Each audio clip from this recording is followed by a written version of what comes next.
Boa noite, que a paz do Senhor esteja convosco e que o eterno Senhor nos proteja com o sangue do Cordeiro nesse dia do Peshá, Páscoa. Oremos. Querido Deus, nós te agradecemos por essa noite, Senhor, nesse domingo de Páscoa, e queremos te pedir, ó Deus, que tu venha falar conosco nesta noite, através, Senhor, da tua palavra. Que, Senhor, saia da minha boca apenas aquilo que colocares, Senhor, no meu coração. É o que nós já te agradecemos em nome de Jesus. Amém. Estamos nesse mês entrando na comemoração da Páscoa. Exatamente hoje se comemora o dia da Páscoa. E que é isso? O que quer dizer Páscoa? Que tradição é essa? Como ela surgiu? Essa tradição é judaica e ela surgiu com a libertação do povo hebreu da escravidão do Egito. Os judeus relembram essa passagem do anjo da morte, durante o acontecimento da 10ª praga que mata os primogênitos do Egito. Em referência a isso, a Páscoa ou Pessach, que significa passagem da escravidão dos hebreus do Egito para a liberdade no tempo de Moisés. Portanto, o domingo de Páscoa é um dia significativo para os judeus e para os cristãos em todo o planeta. Acontece que esta comemoração da passagem, tão importante para nós, tem se transformado pelo comércio em uma grande oportunidade de vender chocolates, ovos de Páscoas há séculos. E por conta desse grande comércio, onde até coelho de Páscoa põe ovos, o verdadeiro sentido da Páscoa tem se perdido. E o seu significado original, onde o perdão, a liberdade, a salvação deveriam ser celebrados por todos que experimentaram um encontro com o Cordeiro de Deus, que através do seu sangue aspergido, trouxe-nos a salvação e perdão para os nossos pecados. Vamos ler o texto que se encontra em Êxodo 12, 21 a 24. E o texto diz assim: Chamou, pois, Moisés a todos os anciãos de Israel e disse-lhe: Escolhei e tomai-vos cordeiros para vossas famílias, e sacrificai a Páscoa. Então tomai um molho de sopro, e molhai-o no sangue que estiver na bacia, e passai na verga da porta, e em ambas as ombreiras. Do sangue que estiver na bacia, porém, nenhum de vós saia da porta da casa até amanhã.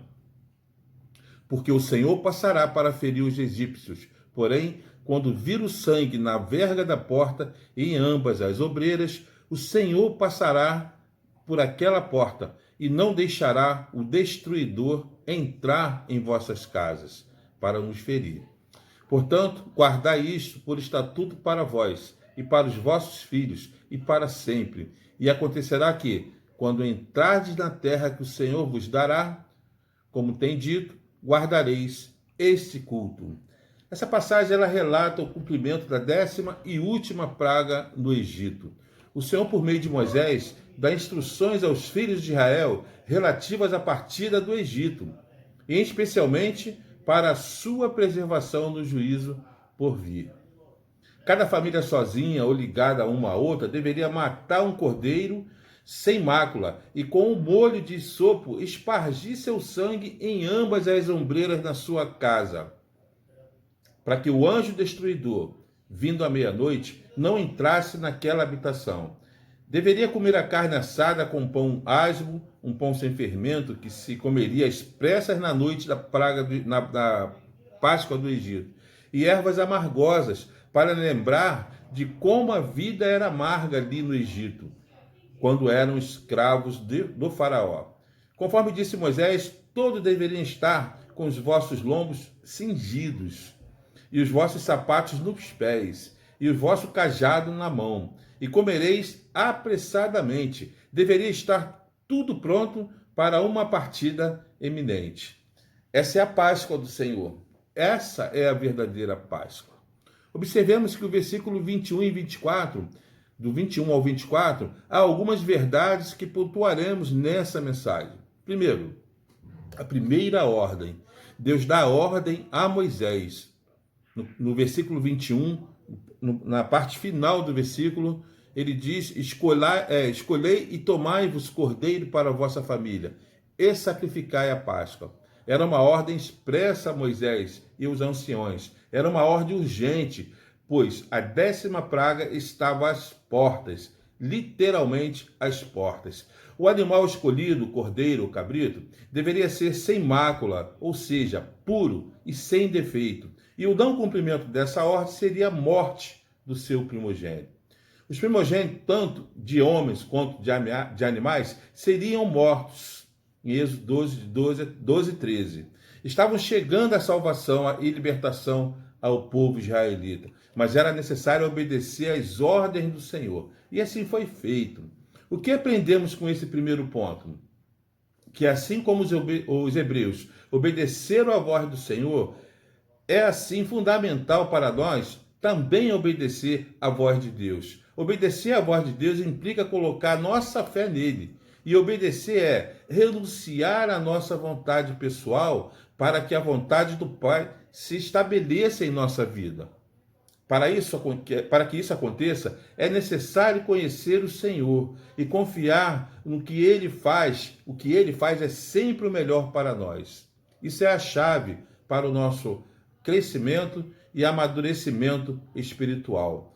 E podemos comprovar isso em Salmos 37:5, que diz: entregue teu caminho ao Senhor, confie nele e ele agirá.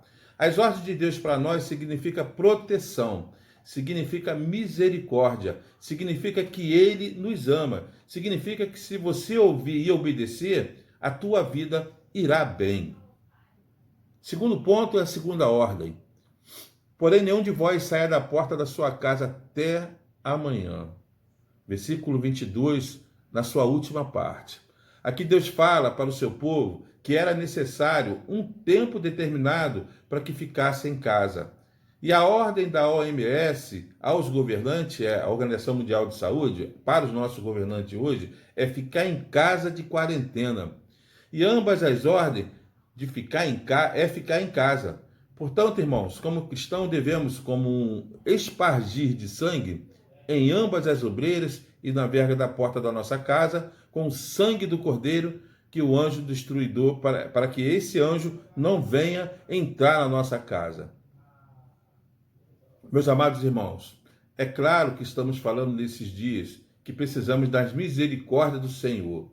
O sangue do Cordeiro já foi espargido nos nossos umbrais, de nossas casas. E o que precisamos nesse momento é ficar em casa até que o anjo da morte passe. Milhares de igrejas hoje estão fechadas, os cultos estão sendo online, como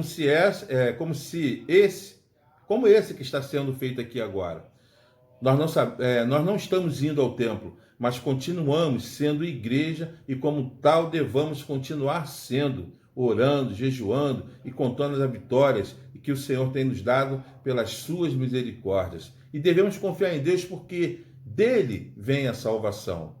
Devemos olhar para a salvação que Deus nos oferece, pois ela nos livra de algo muito pior do que qualquer doença, que é a condenação ao inferno.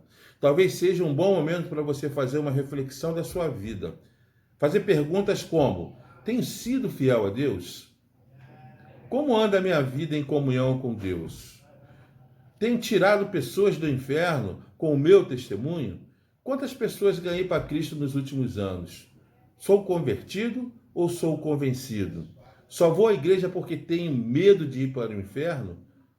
E se eu partir agora com coronavírus ou com qualquer outro tipo de morte, para onde eu passaria a minha eternidade? Céu ou inferno? São perguntas como essas que nós temos que fazermos diariamente.